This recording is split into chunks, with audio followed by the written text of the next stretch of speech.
Hi, welcome everyone. I think we are online now, we're live. Thank you all for joining us today for this timely and insightful webinar on Plan B, exploring relocation, residency, and citizenship planning for US citizens. My name is Josania Campos, and I will be your host for this session. We're here to guide you through this exciting journey with a great lineup of experts and first-hand insights. Together, we will explore some of the most sought-after destinations for relocation, with a focus across Europe, along with other visa options, emerging trends, and real-life stories of individuals who've taken the leap to start a new chapter abroad. So, without further ado, let me introduce you to our panel of speakers.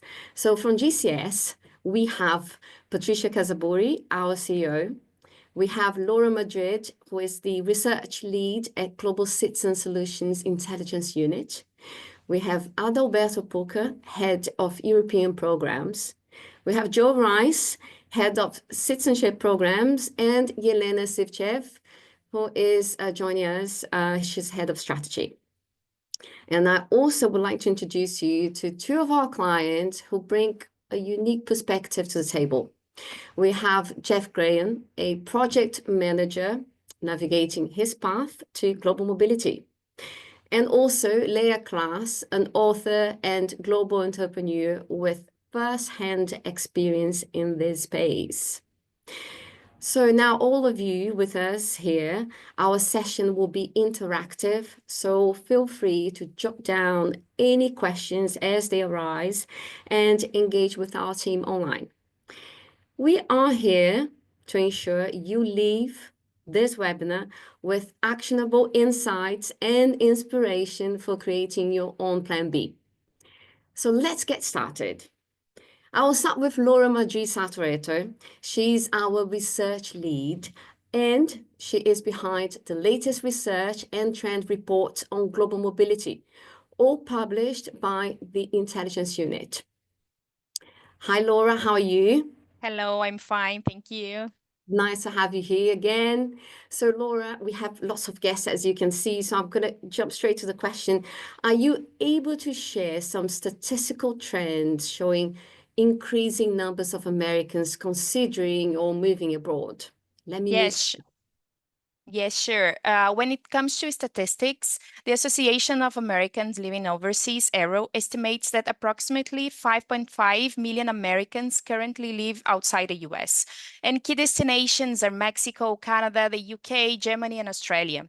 But of course, following the 2024 elections, relocation-related searches surged by staggering 5,000% on Google. However, this is not a new trend. It has been growing over time. And according to Gallup survey, 11% of Americans expressed the desire to move in 2016.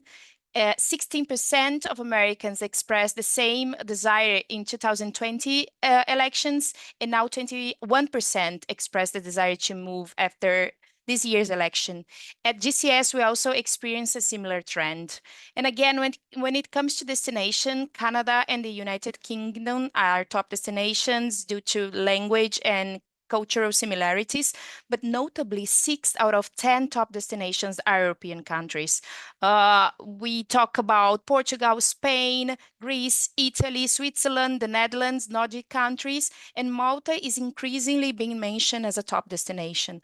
When Americans think about Europe, they think about improvement of quality of life, enhanced mobility because they get access to the Schengen area, and also the availability of public services, especially a blend of reliable public healthcare system and affordable complementary private options.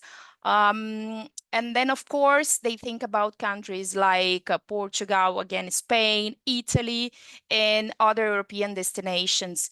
And I invite our guests, if they want to know more about this, they can go to our website because we published a guide for American retirees. showcasing top 16 destinations for people that want to retire abroad. And we also have the update of the Global Passport Index, where you can test the strength of your passport and also get more information if you want to relocate or get a second citizenship. Wow. Laura, this is great. You're full of knowledge. There's so much information here. Um, our production team will be sharing some of these links, and they are very useful, not only for relocation, but also if you want to travel. There is a lot of information there about these destinations, these countries that Laura talks about. So yes, thank you very much. Please stay around because we will open a Q&A later, and it will be nice if you could share some of your insights as well. So let's move on to Patricia. Patricia, you there? Yes. So great. Patricia is our CEO. And so Patricia, before you start, I think we should have done this in the beginning, but anyway, we'd like to shake things a bit. So are you able to give us an overview of what Global Citizen Solution does? Yes, certainly. Hello. Thank you all for joining us today. So, Global Citizen Solutions is a global mobility firm, and we focus primarily on relocation visas and/or residency and citizenship planning. So, on the relocation side, we cover all the traditional routes like the digital nomad, entrepreneurship, retiree visas, and typically this all require physically moving to this new country either full time or at least half of the year. And then again, popular destinations tend to kind of meet some of the spots or countries that Laura already mentioned, like Portugal, Spain, Malta, Italy, Greece. There's some contenders in Eastern Europe coming up. And then we have the residency and citizenship planning arm, if you will. Then we have programs like the Golden Visas or straight citizenship programs. These are the options that one can pursue while continue to live in their home country. Often, these programs are pursued as an ultimate plan B to increase options and opportunities for the future. Timmy, can I go? Yeah, I don't know. I can add some more bits. Well, you mentioned Plan B, and it is the theme of this webinar.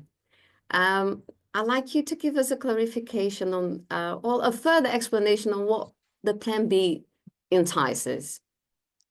I mean, Plan B can come in several forms or aspirations, if you will.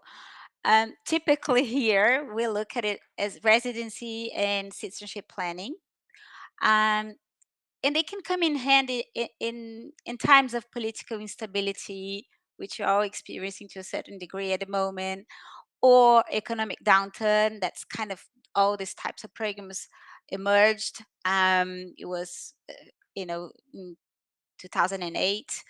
Um, but they can also be in a very positive light, a very important tool in asset protection or obviously mobility, and brings us unique business opportunities, security, and most importantly, family legacy.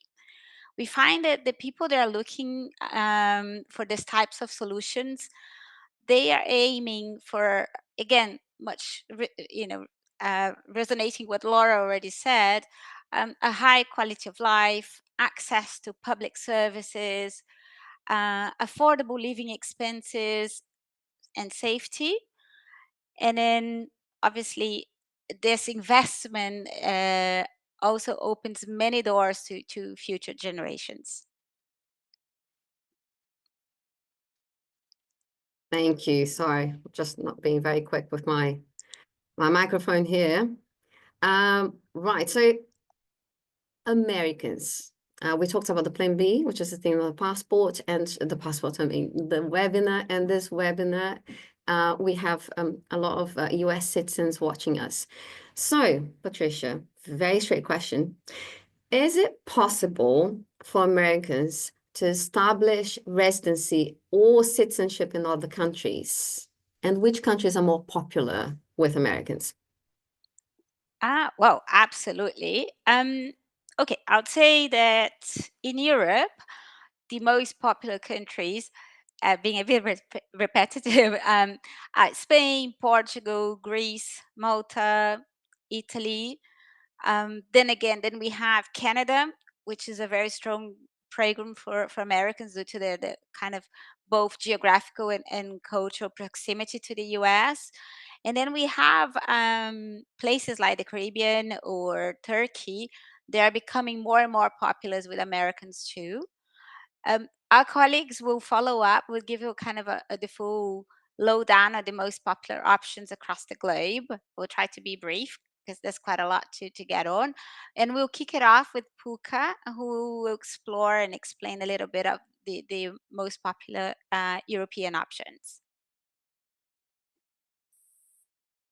Thank you, Walker. Hello, Adalberto Puca. Some of hello, you Ghislaine. have already spoken to him. Um, so I'd like to ask you, and as Patricia said, we've got a lot to cover, but let's go straight to the question here. Can you tell us briefly about the popular pathways for Americans to relocate or invest on a second passport in Europe?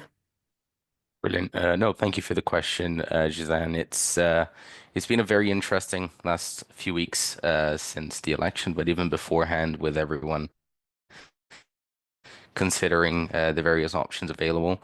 With my focus in the company being in Europe, of course, I deal with both residency and citizenship programs. I think it's important to define those. So we often hear the term golden visas, but we don't really understand ultimately what that means. It's really just a simple term to describe residency by investment, and then citizenship by investment, of course, is self-explanatory. And across European programs, we see mostly golden visas. So, these are programs trying to attract, foreign direct investment, countries that really benefit from this investment, and then ultimately, the investors themselves obtain a residency as a result. So it's what we see as a win-win. In Europe, there are, as mentioned, several programs. A few countries were mentioned: Greece, Portugal, Spain, Malta, Cyprus, and it really depends on the client's objectives. We often see um, you know, clients who look at us and, come to us and they say, how can I move quickly? I'd like to obtain a residency elsewhere. So then we come up with a plan of, Spain, for example, is a country that has a very fast golden visa program. We can look at alternatives as well, of course, the golden visas. We can look at, digital nomad programs and passive income visas. But ultimately, as a plan B, I would say golden visas are at the top of the list when it comes to residency. And then ultimately, we have a couple of countries in Europe that enable individuals to obtain a residency that is going to lead to a citizenship, and do so flexibly. A lot of countries require you to live there for a specific number of years. So Spain, 10 years, Italy, 10 years, Greece, 7.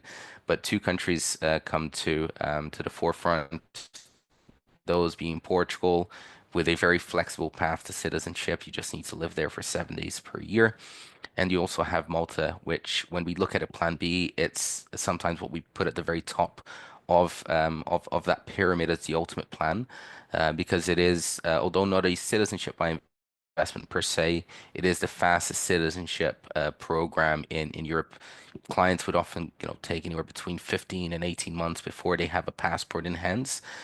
So these are, some of the popular programs, but then depending on each client's profile objectives, we would then guide them towards the most suitable options. Thanks, Boca. You're great because you've covered some of my questions here. So I will jump to one that I prepared for you and was not answered. So given the increased interest in European residency and citizenship, when would you advise the clients to start the process? Right. Well, that's a very, very popular question that we get, especially now. I always say, the best time is a year or two ago. The second best time is right now. So, we're going to be speaking with a couple of clients who began their journey, a couple of years back. So they will give you their experience. But ultimately, as we see, not just in the US with the political uncertainty. The world is becoming a little bit more bipolar. We're seeing some conflicts.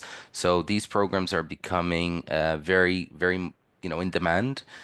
So it is best to begin when they are most suitable to your objectives. Generally speaking, when the laws around the programs change, they don't tend to become easier to go through. The investments tend to change slightly. So now, whilst they are still very attractive, is the best time. And then ultimately, we look at certain countries like Greece, like Portugal, that have built somewhat of a backlog of applications. So individuals who applied earlier, of course, will have taken a bit less time to reach their residency. So the sooner, the better. Although, of course, everyone has their own timeline. Sure, thank you. Again, I'd like to greet everyone that joined us a bit later. So we covered briefly the concept of a passport as a plan B. We also talked about how we can help as with Global Citizen Solutions as specialists in mobility and mobility, global mobility and citizenship by investment. My colleague Polka now gave a quick overview on the programs in Europe. And now I'm going to jump to the Caribbean. So we have Joe Rice, and he's a head of the Caribbean unit. And I'd like to ask him a few questions about the popularity of the programs there. So Joe, tell us about your experience with Americans looking for a second citizenship as a plan B to keep within the theme of our webinar. What just joined them to this option? Surely it's more than the weather, yeah? Yeah, I think it's slightly more than the weather, although it's nice. Well, to be honest, it runs the gamut. You have people that are very green that just sort of started looking and hearing about and citizenship and a plan B, and they might contact me and say, what's this about? Please explain it. What do I do? How do I get a second citizenship? Or to those people that have done a lot of research and really want advice and want to speak to experienced people and might think they know which direction they want to go, but maybe have a few questions and really need the confidence that we can show them to let them know that they're making the right decision. So it's really helping them, cross the finish line with some of them, and some of them are just starting at the starting line and really need to know as much as they can about the process and about, what it's about and what it can get them and how it can help them and their family. Okay, thank you. Now, tell me, what are the most popular investment programs for Americans? Well, we've seen a huge uptick in, as it was mentioned before, in the Caribbean programs. So Caribbean programs, also Turkey and also Vanuatu. So the Caribbean programs, we cover St. Lucia, St. Kitts and Nevis, Dominica, Antigua and Barbuda, and Grenada. So they're all citizenship by investment programs. They all have certain options or ways of investing. And it's great for Americans as a plan B. A lot of them might invest in real estate. Maybe they want to relocate. Maybe people would like to retire. Maybe they want to buy a holiday home. Maybe they're not ready to retire yet. Maybe they're thinking of retiring. Maybe they want to purchase a home, spend a few months there, then rent the property out. Well, if they're not quite ready to move yet, if they're not quite sure if this is the right island for them, there's opportunities to invest in an island, maybe get the citizenship there and actually live on another island if they're not quite sure if that was the right island for them. It's also good for, investing in their family, in, future generations, future children, future spouses. So it's having something in their pocket that, it's a bit of a safety net, and a lot of people are doing this now. A lot of people are coming to us. And I do have a lot of clients that just say, why are people doing this? Why should I do this? And it's for us to show them, what benefits they can get, benefits they can have. Tax benefits, there's great tax benefits in all the countries. In Turkey, investing in real estate is really big now. It's becoming a very popular program. Vanuatu, it's great for asset management. It's very popular with crypto investors. You can start crypto businesses. In the Caribbean, as I mentioned before, tax benefits, no income tax, no capital gains, no wealth, no inheritance tax. So, you know, as much as possible. I mean, who doesn't want to cut down on tax if it's possible? If you become a tax resident in the Caribbean, it's a great benefit. So there are those options, and maybe it's a way of gearing yourself towards that. Maybe you don't want to do it straight away, but maybe you can just start it off, get your citizenship, and then move towards that. Joe, this is great. So yeah, there are lots of benefits, and I'm sure there are requirements as well. But I'm not going to ask about the requirements now, because I think this is something we could, if you have any question, our viewers here, they can jot down, and there are some interesting questions here. You can always book an appointment with all of our specialists here, including Joe, if you're more interested in the programs by the Caribbean islands. We look after 5 programs. Is that correct, Joe? You also mentioned Vanuatu and Turkey. Great. So Correct. now, but stay there, Joe. I might guess Another question. you. Don't go anywhere. And now I want to invite Yelena. Yelena, I know you're a specialist, and you're going to tell me a bit more about Canada. So, in basically, very quickly, can you tell me what makes Canada a top choice for Americans? Absolutely. I mean, I think looking back a couple of years ago, and just in general, Canada has always been a popular destination, but it has been the most attractive to Americans. There are definitely a couple of reasons that stand out, but most importantly, Canada has a very high quality of life, which is something that a lot of people are seeking for. That includes free healthcare, excellent healthcare, education for kids, which is on very high level, and also very low crime rates, which makes it a very nice place to live, or you actually want to live. In terms of the Americans, what is attractive for them is obviously geographical proximity to their home country, especially for those who might have family in the United States who is staying there. They want to be able to visit them, but still kind of free themselves from constraints of living in one country. So for those reasons, Canada would be a very popular option for Americans. And most importantly, it is an English-speaking country, so it's easier to navigate through the system, just kind of adjust to the country as well. Great, thank you. And then can you outline the main pathways for Americans to obtain Canadian permanent residency? Absolutely. I mean, there are a couple of ways. I mean, there are many ways to immigrate to Canada, but most of them are based on a point system where you kind of collect points and then you're able to immigrate. One program that stands out is a startup visa in Canada, which is a program that allows applicants to receive permanent residency immediately. And it requires them to actually have a business idea, an ongoing business, or a new business that they want to start in Canada. Through that process, gain support from local organizations and obtain permanent residency, not just for them, but also for their spouse and for their children up to 22 years of age. Thank you. Yelena, I will, again, like just I did with Joe, stay around because there are some questions here in our Q&A, and those questions are great, and some will be directed to you. But now I'd like to move on to our guests to share some real life examples with Golden Visa applicants. So I'd like to introduce to you Leah Klass and Jeff Graham as 2 Americans who have pursued the Golden Visa program in Portugal.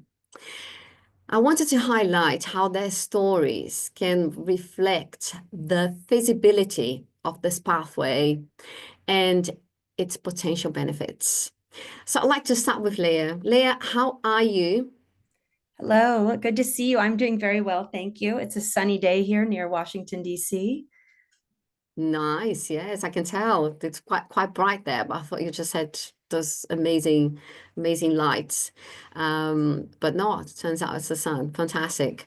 So Leah, Leah, tell me, what aspects of Portugal's Golden Visa program appealed most to you?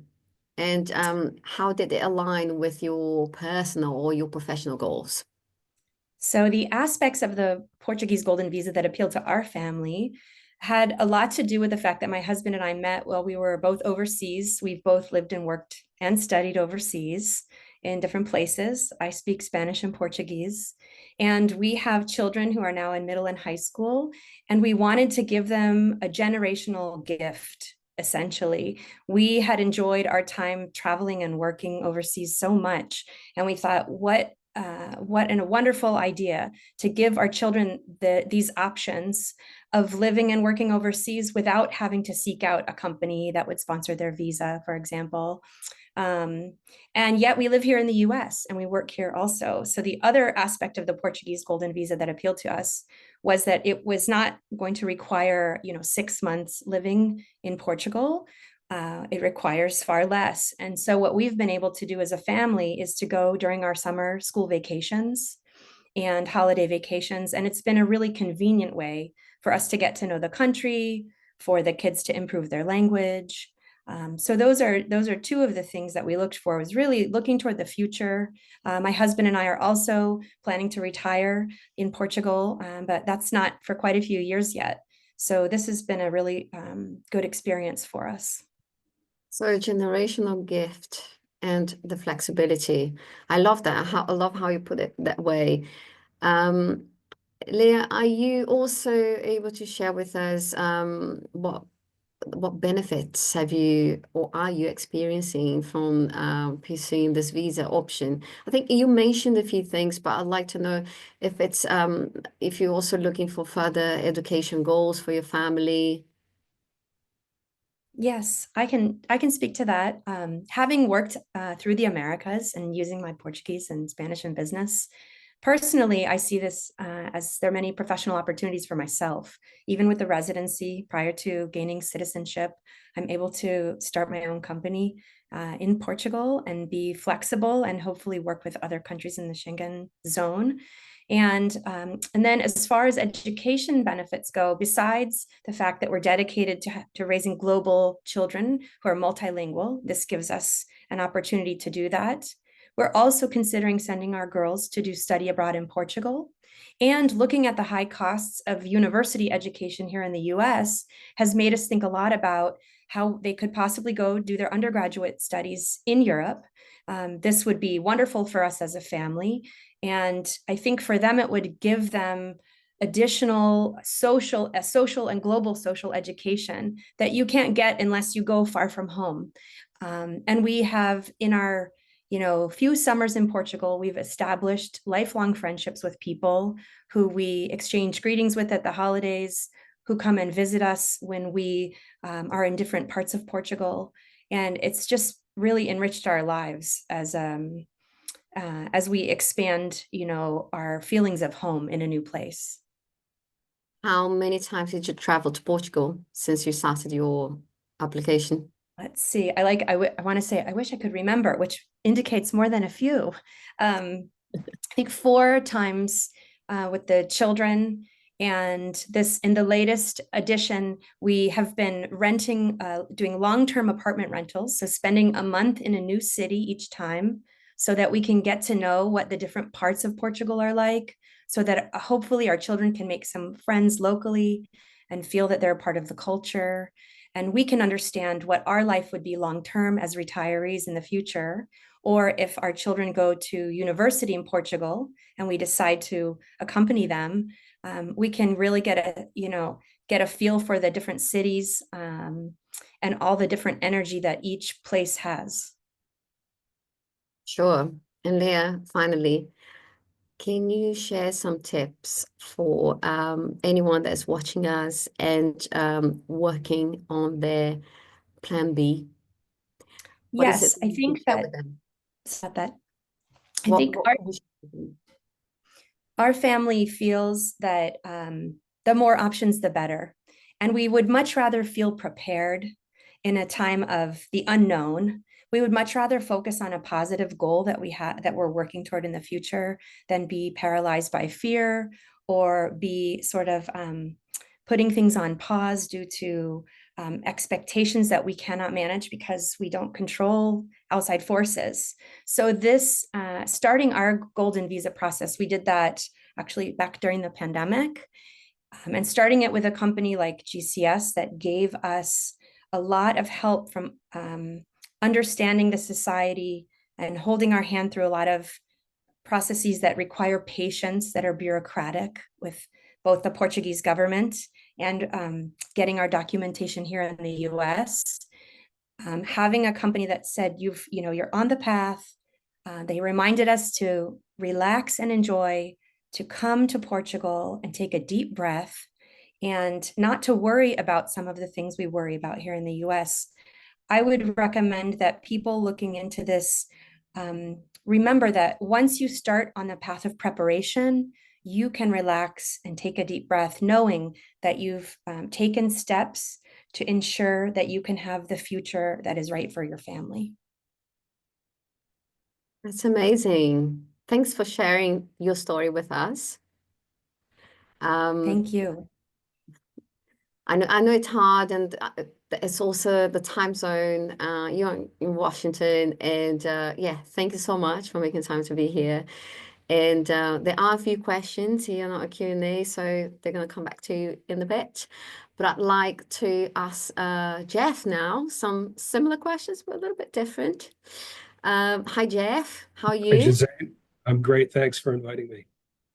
You're welcome. Which part of the US you are right now? I'm in Southern California right now. Ah, okay. Okay, cool. Also sunny there, I can tell. Yes. Yep. Good. Jeff, tell us, so what initially motivated you to consider applying for Golden Visa in Portugal? Yeah, great question. So there are two primary motivations. One is related to giving our daughter an alternative. We've seen women's rights in the US eroding, not just incoming administrations, but Supreme Court rulings and such. And we wanted to provide her a plan B, right? Plan A is to stay and fight. Plan B, just in case. The other primary motivation was for my wife and I to have a retirement location and residency where we could travel freely in Schengen areas without time restrictions, and be closer to the African continent so we could travel in that area as well without having to have all the jet lag and such. We found a fantastic place in the Algarve that we are super excited about retiring to part-time or full-time, depending on circumstances. And the other motivator for Portugal in particular, in addition to how beautiful it is, the culture, everything, was that they had from a practical standpoint, they had a minimal stay requirement on the path to for the residency program. So only 7 days per year. We're both working. We can swing that. Love to spend more time there, but that minimum stay requirement was very helpful. So yeah, I can also, Leah mentioned the same, this flexibility of coming and not having to stay all the time in Portugal allowed you to make this plan B happen. So that's great. And you also mentioned that you found your place in Portugal, in the Algarve, South. Yes. For the ones who are not familiar with the country geographics. Did you, Jeff, it's very daunting to get a property in another country. Did you face any, did you get any help? How did you overcome the challenges? So I'll tell you a quick story. I used GCS, I guess, partner real estate firm. And I looked at a bunch of places. I remember asking one of the real estate guys, "Hey, you didn't show me any places, over in this area on the far." I was interested possibly in the far east side, close to Spain. And he said, "Well, there's places there, but none that our attorneys will allow you to invest in." And I thought, well, that's good. I'm glad you guys are doing that level of screening. And so that was nice that that you all were working together on that. So that was a nice benefit. I will say also that the options we had available were all excellent. And I was able to move, once I had made the decision to invest, I was able to move very quickly. I think we had the place locked down in less than a month. It was remarkable. So things went very smoothly that way. Our place is still being finished up. It's in final build out.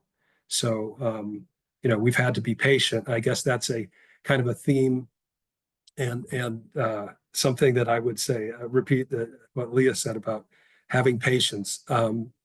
Dealing with AIMA now, which is the Portuguese immigration bureaucracy, they're kind of slow, I'll say. They're a bureaucracy, so they behave like a bureaucracy. So having patience is important. Okay, good. Because I was going to ask, what advice would you give to other Americans considering a similar move or a relocation somewhere or a second passport? You've already mentioned patience. Yeah, Another one? patience is good. Yeah. Well, two things, and I'll kind of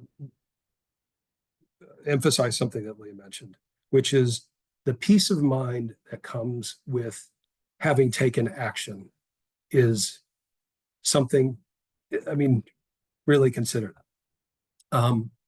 If, I feel great knowing that I've done this.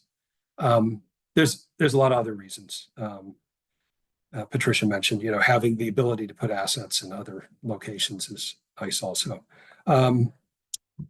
Secondly, Americans don't deal with apostilles typically. Apostille is think of it as notarizing a document.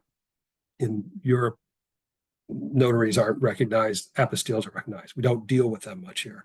Getting your documents together for this process when you're ready to submit your visa application, bear in mind that you're going to be dealing with U.S. organizations, and particularly the Department of State when you're trying to get your criminal background check completed. It's going to take a while to get that apostille.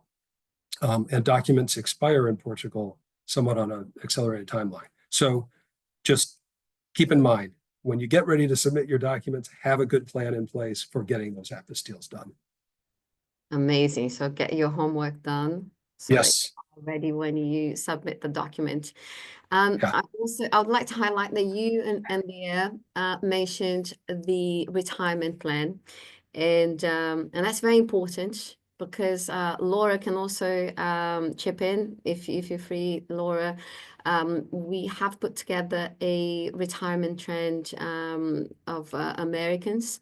When they decide to retire abroad, some majority will still stay at home or go to other states, but when they move abroad, we have this ranking of the best retirement destinations. And Laura, do you want to give us a few highlights on that?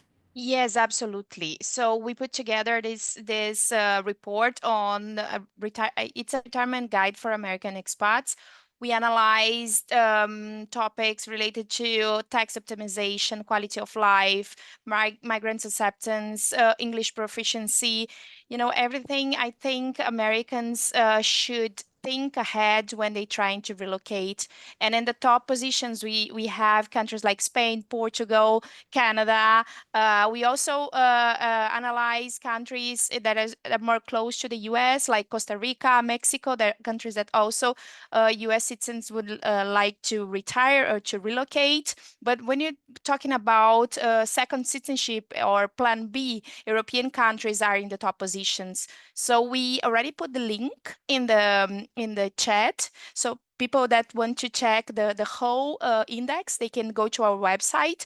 We also have a guide that is destined for digital nomads, and we have also ranking for people that work or want to work as a digital nomad, and we have also best destinations if people want to use this kind of pathways.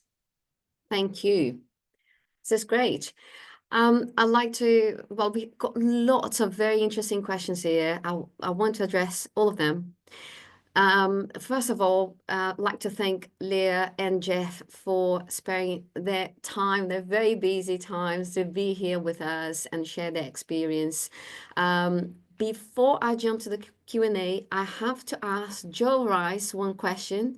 Joe, I hope you're prepared, but I need you to give me the timelines to citizenship for the Caribbean. Sure. Yeah, so it is slightly different because the Caribbean actually is just direct to citizenship. So it's you can do it from your home. Everything is done remote. The only one that has a requirement stay is Antigua and Barbuda, 5 days within the first 5 years. And it can be as quick as 4 months to citizenship. So it's generally between 4 to maybe 9 months. So it is a very, very fast process, and it is all done remotely. So it's very different to a lot of other programs that might have, long residency requirements. Thank you, Joe. And then again, No problem. if you want more, if our viewers want to ask more about the Caribbean programs, they can reach out on a link that our producer have just shared here. So we have very good questions here. I'd like to address most of them. Some have been answered. The team is busy typing now. I have one here, the first one for Polka. Polka, shall I answer it live? It's about the Portugal D7 visa. Must we apply from our home country? Once a visa is granted, how long do we have to arrive into Portugal?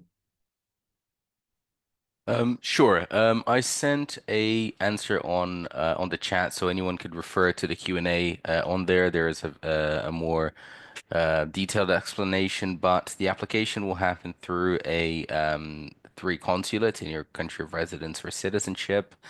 Once approved, you're granted a 4-month visa to enter Portugal. That's the amount of time you have to then enter Portugal, have your biometrics appointment with IMA, and following that appointment, sometime after, your residency card will be issued. Great, thank you.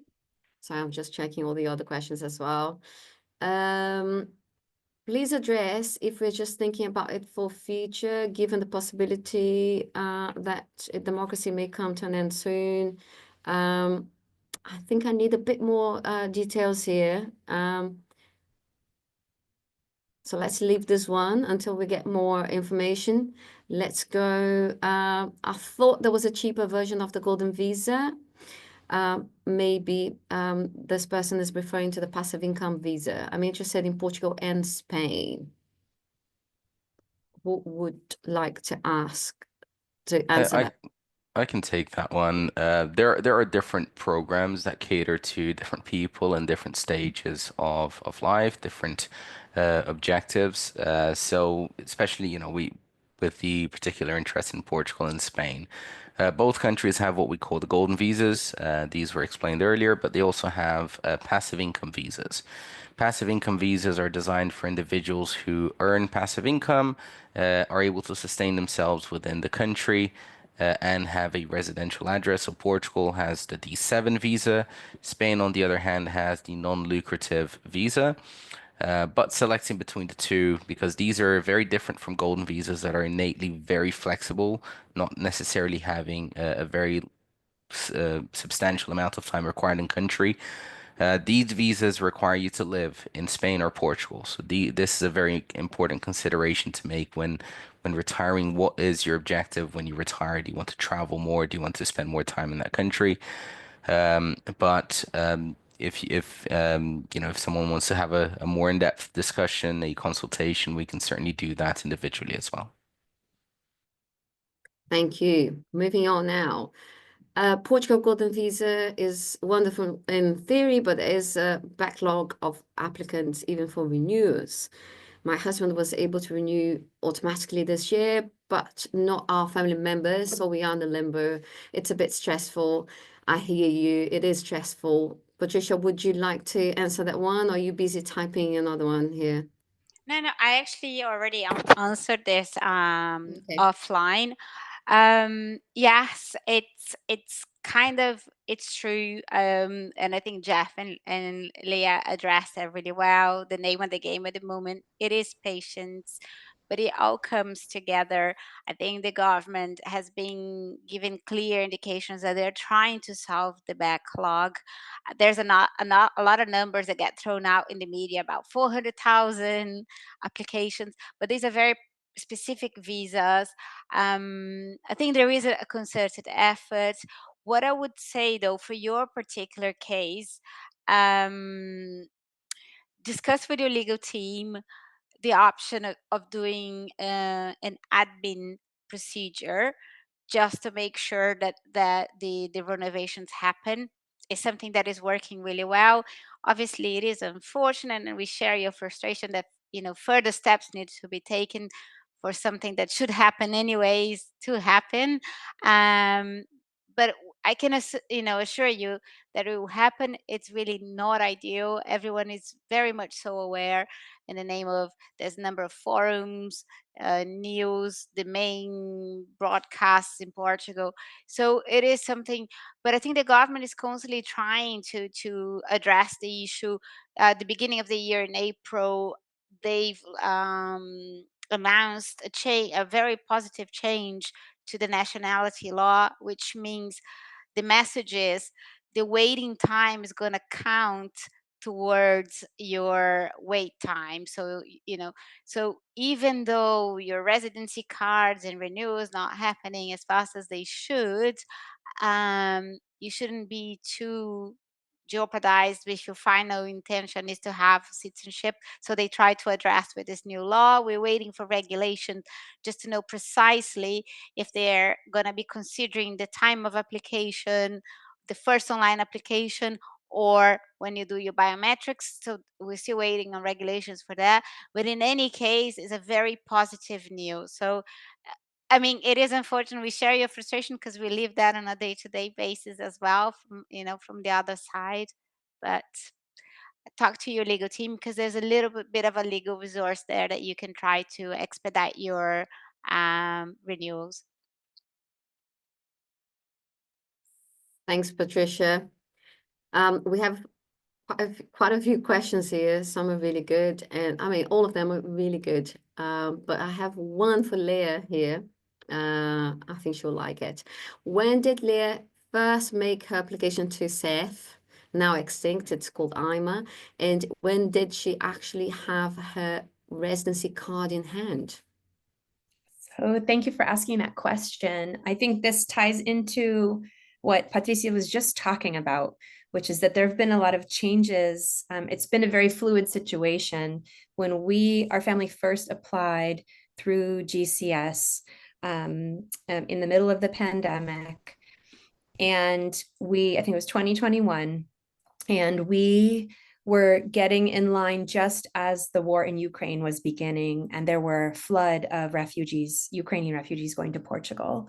And so the Portuguese government was working to process those people now coming into its system, and our place in the line, because we are in a completely different situation. We were not coming as refugees, and from our understanding as Americans was that the system was overwhelmed with different types of applications. And since that time, the system has even changed names. So it's not even called, as Patricia said, it's not even called SEF anymore. I guess it's called IMA. And now we were very patient. And in our case, I do not believe other people would go through the same thing anymore because that time has passed. The Portuguese government has come up with a new agency organization. Our information was passed along to those appropriate people, and we were called to do our biometrics in October of last year. And then our residency cards did take longer than the prescribed so many months. But again, GCS said to us, it's okay, all of this time counts. And I think that has been something we've learned in this process, Gisani. Like, we've had to just say, you know what? Tell us it's 3 months and we will be so excited. At 6 months, we'll say, how long does it have to go? And it has happened. It's not as if the time has passed and nothing's happened. There's been clear progress, and we've complied with the steps per the regulations. And our investment in the process has been recognized by the Portuguese government. So it feels like a success to me. But again, a lot of it has to do, there are different timelines, I assume, for different countries. So you can talk about your own personal need for speed, I guess, and the investments you're looking at. For us, this has all panned out still within the timeframes overall that we had expected from the very beginning. Maybe not, the same markers we were hoping for, but overall we've stayed in that same time frame. Thank you, Leah, and congratulations. Hello? You there? Yeah. Thank you. Thank you. Okay, so let's move on. I've got a question about the Canadian startup visa. Patricia, I think that one is for you. Does relocating or opening a new branch of an already established US-based company in Canada fulfill the requirement? Elena can probably answer this one a little bit better. Elena, do you want to take it? Yeah, absolutely. Let me just see. Is a question about if the investment is needed, if I understood correctly? Yeah, so regarding the Canadian startup visa, does relocating and/or opening a new branch of an already established US-based company in Canada fulfill the requirements? Yes, that is possible to do, and it is possible to obtain the startup visa by doing that. There are generally for the Canadian startup visa, there are no restrictions on the type of industry that is able to be eligible. There's no minimum net worth requirement. So those are all positives of this program. Excellent, thank you. One question here for Polka. If you get a Maltese residency, can you live in other EU countries? Wonderful. So no, that's actually a great question, one that we get quite a lot, and I can generalize this outside of Malta as well. We can look at European residency programs.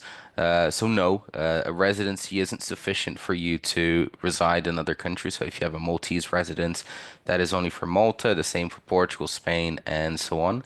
However, citizenship in a European country is something very special. It's an asset that is very powerful, and that then gives you the complete freedom of mobility to live, to work, to study across any European country. So though Malta's program, and we talk about the residency, that's not going to give you that path. The citizenship program in Malta will in a relatively short period of time. Good, very good, thank you. Moving on. What is the process, or how difficult it is it to obtain a D7 passive income / retiree visa in Portugal?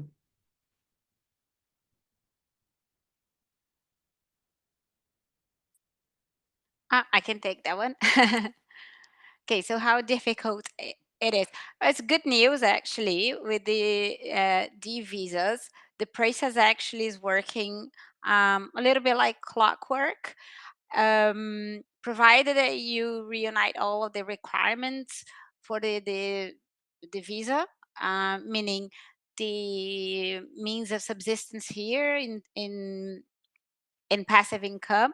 The same goes to Spain and other countries that have similar types of passive income visas for residency. You would apply, in country. You would work to get your documents, the proof of your income, a local address. That is for Portugal. It varies slightly from country to country, but you asked specifically about Portugal, so I'll give you an overview of that. Then you would go to the closest Portuguese consulate, which is operated in the US through VFS, to request a visa, which we call as an interview. You get fully prepared to go to this interview with the documentation. About 60 days later, you should be able to get your visa on your passport, and this visa is granted for 120 days. so which means that you would need to be in Portugal within this kind of 4 months. You usually leave the consulate already with a date for your biometric interview or residency appointment in Portugal. So basically, that's how it's working at the moment. So it's not too difficult.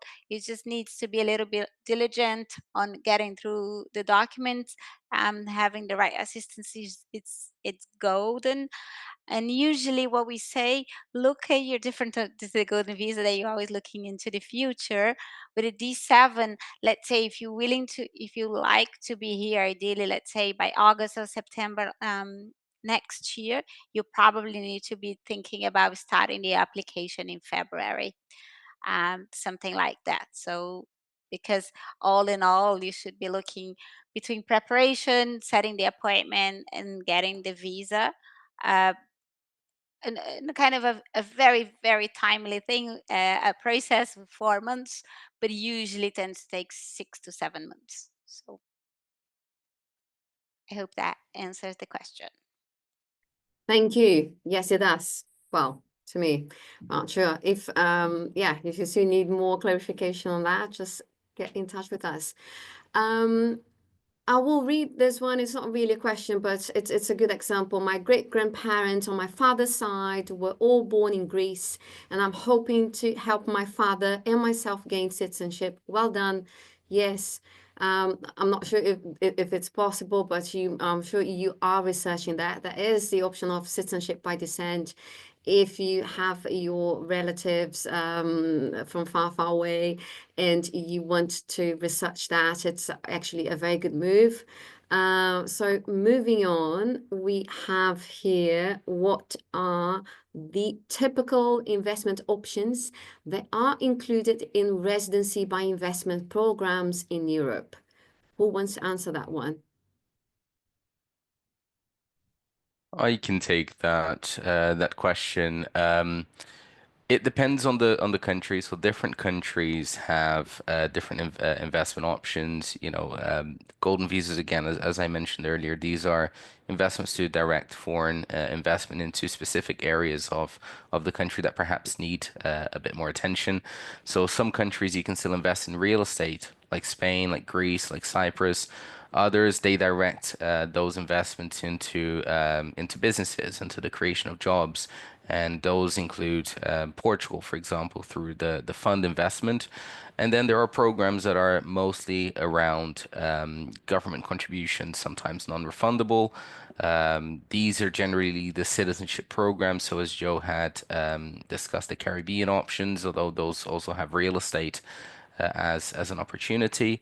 But it's important to get detailed on each specific program, and this is something we do with each client. So whenever a client reaches out to us, we have a chat, we sit down together, we get to know what their objectives are, come up with a strategy, and then ultimately we assist in essentially reaching those objectives. Thank you. Thank you very much. I have another very interesting question here. How many citizenships can I have? Maybe I'll take that one. It really depends on which country you're from, but there are a lot of people don't realize you can actually have multiple citizenships. Certain countries don't allow dual citizenships, unfortunately, but multiple countries do.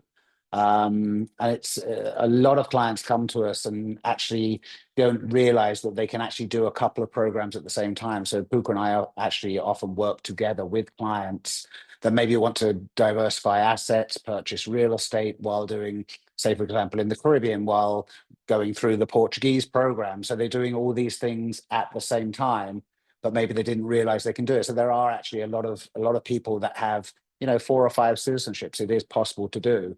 So, it's worth the research to see actually how many you can have, because there are people that have multiple citizenships. Thanks, Joe. That's good. Oh my God, there's still a lot of questions here. I don't know if we're going to be able to answer them all. But hang on, let's do. We have. what about Spain? We need a bit more information here, but maybe Patricia wants to mention something, or Pulka. Well, sure. Spain is very attractive, a very, very popular country that we actually work in. It's also interesting because Spain has many different programs, but I think the golden visa has recently been on the top of people's agenda because the government in Spain is actually making some moves to alter, potentially even end the entire program by what some people can imagine could be as early as the beginning of next year. So it's a program that requires immediate action, especially if you want to invest in real estate, because that takes a little bit more time. But Spain has, again, several options. But if the golden visa is the objective, I really suggest we start speaking as soon as possible so we can come up with a strategy and begin right away. Good, thank you. Thanks, Booker. One more question, okay, and I think I will need to wrap up because we've already hit the mark. So it's about the Canadian program, which seems to be quite popular. Here in this chat, for the Canadian program to build a business there, what is the investment needed in Canadian funds? Yelena? Yes, so there is actually no investment that is required to be made in order to be eligible for this program.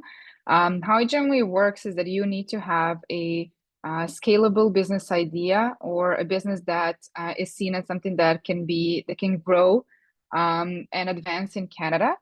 And then you are looking for endorsement from designated organizations, which will provide basically like a letter of support. And through that, you're getting a residency permit, but there is no minimum investment requirement.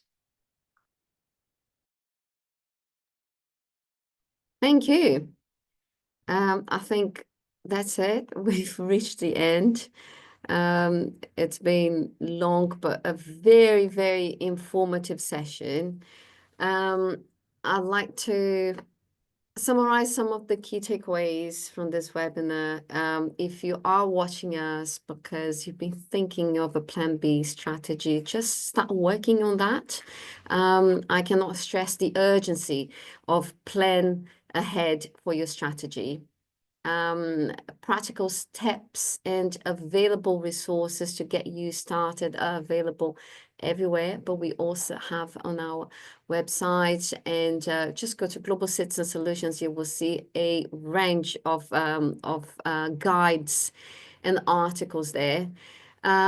We also had the real life inspiration from Leah and Jeff's journeys, proving that it is possible, it's feasible. And that's it. So I hope you learned more about the Plan B and what a second citizenship could bring to you in terms of global mobility. All of you, thank you very much for being here, and I hope to see you again in our next webinar.